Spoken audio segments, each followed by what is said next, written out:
राधे राधे, हरे कृष्णा। आज से आरंभ होने वाले ज्येष्ठ मास की आप सबको बहुत सारी शुभकामनाएं। इस मास के अंदर भगवान श्री हरि की विशेष पूजा की जाती है। अपनी आध्यात्मिक साधना को तीव्र बनाया जाता है। गर्मी के समय में जल के द्वारा भगवान श्री विष्णु का अभिषेक और पूजन किया जाता है। तो चलिए आज से आरंभ होने वाले इस ज्येष्ठ मास के उपलक्ष्य में हम इसी ज्येष्ठ मास की कथा श्रृंखला को आरंभ करते हैं और आज इस मास से जुड़ी हुई पौराणिक कथाओं का श्रवण करेंगे। तो चलिए आज की ज्येष्ठ मास कथा आरंभ करते हैं। ज्येष्ठ मास की महिगामन करते हुए पद्म पुराण में देवी पार्वती भगवान शिव से पूछती हैं, हे नाथ, कृपया आप मुझे ज्येष्ठ मास की विधि और उसके महात्म का वर्णन कीजिए। तब भगवान शिव कहते हैं, हे देवी, वैशाख मास की पूर्णिमा के दिन वैष्णव पुरुष भक्ति, उत्साह और प्रसन्नता के साथ जगदीश्वर भगवान को जल में पधराकर उनकी पूजा करें अथवा एकादशी तिथि को अत्यंत हर्ष में भरकर गीत, वाद्य और नृत्य के साथ यह पूर्व महोत्सव करें। ज्येष्ठ मास के अंदर भक्ति भाव पूर्वक श्री हरि की लीला कथा का गान करते हुए यह शुभ उत्सव रचाना चाहिए और उस समय भगवान से प्रार्थना पूर्वक कहना चाहिए, देवेश्वर, इस जल में शयन कीजिए। जो मनुष्य वर्षा काल के आरंभ में भगवान जनार्दन को जल में शयन करवाते हैं उन्हें कभी भी नरक की ज्वाला में नहीं तपना पड़ता है। हे देवश्री, सोने, चांदी, तांबे अथवा मिट्टी के बर्तन में भगवान श्री विष्णु को शयन कराना चाहिए। पहले उस बर्तन में शीतल और सुगंधित जल रखकर विद्वान पुरुष उस जल के अंदर श्री विष्णु को स्थापित करें। गोपाल या श्री राम नामक मूर्ति की स्थापना करें अथवा तो शालिग्राम शिला को ही स्थापित कर सकते हैं या फिर और कोई प्रतिमा जल में रखें। ऐसा करने से जो पुण्य प्राप्त होता है उसका कोई अंत नहीं है। हे देवी, इस पृथ्वी पर जब तक पर्वत, लोक और सूर्य की किरणें विद्यमान है तब तक उसके कुल में कोई नरकगामी नहीं होता और इससे ज्येष्ठ मास में श्री हरि को जल में पधराकर उनकी पूजा करनी चाहिए। इससे मनुष्य प्रलय काल तक निष्पाप बना रहता है। ज्येष्ठ और आषाढ़ के समय तुलसी दल से वासित शीतल जल में भगवान धरिधर की पूजा करें। जो लोग ज्येष्ठ और आषाढ़ मास में अनेक प्रकार के पुष्पों से जल में स्थित रहने वाले श्री केशव की पूजा करते हैं वे यम यातना से छुटकारा पा जाते हैं। भगवान विष्णु जल के प्रेमी हैं, उन्हें जल अत्यंत प्रिय है और इसलिए वे जल में शयन करते हैं। इसलिए गर्मी के इन दिनों में विशेष रूप से जल में स्थापित करके श्री हरि का पूजन करना चाहिए। जो शालिग्राम शिला को जल में विराजमान करके परम भक्ति के साथ उसकी पूजा करते हैं वे अपने कुल को पवित्र करने वाले होते हैं। हे पार्वती, सूर्य के मिथुन और कर्क राशि पर स्थित होने के समय जिसने भक्ति पूर्वक जल में श्री हरि की पूजा की है और विशेषकर द्वादशी तिथि के दिन जिसने जल साहिब विष्णु का अर्चन किया है उसने मानो कोटि शत यज्ञों का अनुष्ठान कर लिया है। तो द्वादशी को रात्रि में जल पात्र में गंध आदि डालकर उसमें भगवान गरुड़ ध्वज की स्थापना और पूजा करते हैं वे मोक्ष का भागी होते हैं। जो श्रद्धा रहित, पापात्मा, नास्तिक, संशयात्मा और तर्क में स्थित रहने वाले हैं यह 5 व्यक्ति पूजा के फल के भागी नहीं होते। इसी प्रकार जो जगत के स्वामी महेश्वर श्री विष्णु को सदा जल में रखकर उनकी पूजा करता है वह मनुष्य सदा के लिए महापापों से मुक्त हो जाता है। जो नाना प्रकार के पुष्पों से गरुड़ासन श्री विष्णु की पूजा करता है वह सभी बाधाओं से मुक्त होकर श्री विष्णु के सायुज्य को प्राप्त हो जाता है। द्वादशी को एकाग्रचित्त होकर रात्रि में जागरण करके अविकारी और अविनाशी भगवान विष्णु का भक्ति पूर्वक भजन करें। इस प्रकार भक्ति की इच्छा रखने वाले पुरुषों को भक्ति भाव से तत्पर होकर भगवान विष्णु का ज्येष्ठ संबंधी उत्सव मनाना चाहिए। उसमें आगमनात्मक मंत्र द्वारा समस्त विधि का पालन करना चाहिए। ऐसा करने से कोटि यज्ञों के समान फल मिलता है। इस उत्सव को करने वाला पुरुष या स्त्री राग द्वेष से मुक्त होकर महामोह की निवृत्ति करके इस लोक में सुख भोगते हैं और अंत में श्री विष्णु के सनातन धाम में जाते हैं। वेद के अध्ययन से रहित और शास्त्र के स्वाध्याय से शून्य ऐसे मनुष्य श्री हरि की भक्ति प्राप्त करके वैष्णव पद को प्राप्त कर सकते हैं। इतना महान है यह ज्येष्ठ मास।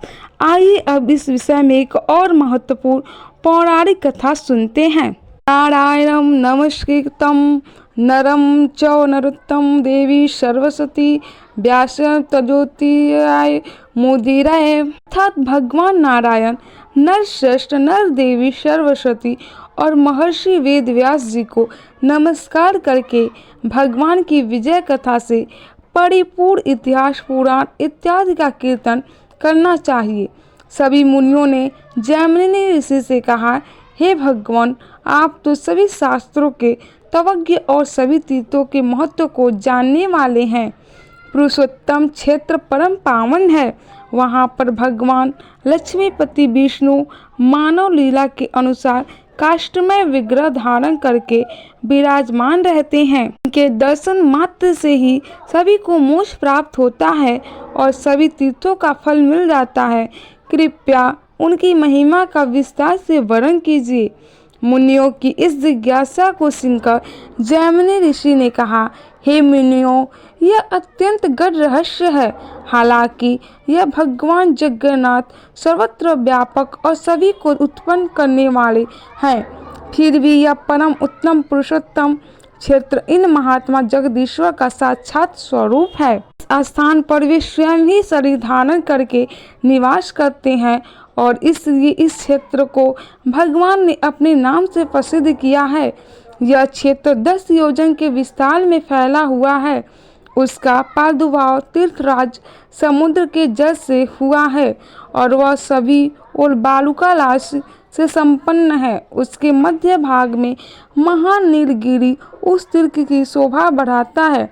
बहुत काल पहले की बात है। काल में वराह रूपधारी भगवान ने इस पृथ्वी को समुद्र के जल से निकालकर जब सभी ओर से बराबर करके स्थापित किया और पर्वतों द्वारा सुस्थिर कर दिया, तब ब्रह्मा जी ने पहले की भांति समस्त चराचर जगत की सृष्टि की।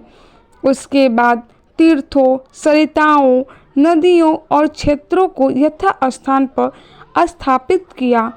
उसके बाद सृष्टि के भार से पीड़ित होकर वे सोचने लगे कि आध्यात्मिक, आदि दैविक और आदि भौतिक इन 3 प्रकार के तापों से पीड़ित होने वाले संसार के समस्त जीव किस प्रकार मुक्त हो पाएंगे। अब विचार करते हुए ब्रह्मा जी के मन में एक भाव आया कि मैं मुक्ति के एकमात्र कारण भगवान श्री विष्णु का स्तवन करता हूँ।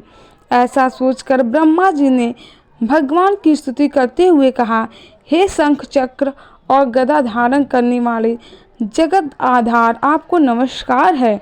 संपूर्ण विश्व की सृष्टि करने वाला मैं ब्रह्मा आपके ही नाभि कमल से उत्पन्न हुआ हूँ। इसलिए हे जगन्मय, अपने यथार्थ स्वरूप को आप ही जानते हैं, जिनकी माया से महतत्व आदि संपूर्ण जगत रचा गया है, जिनके निश्वास से प्रकट हुआ शब्द ब्रह्मा, रुक, साम और यजु इन 3 वेदों में अभिव्यक्त हुआ है।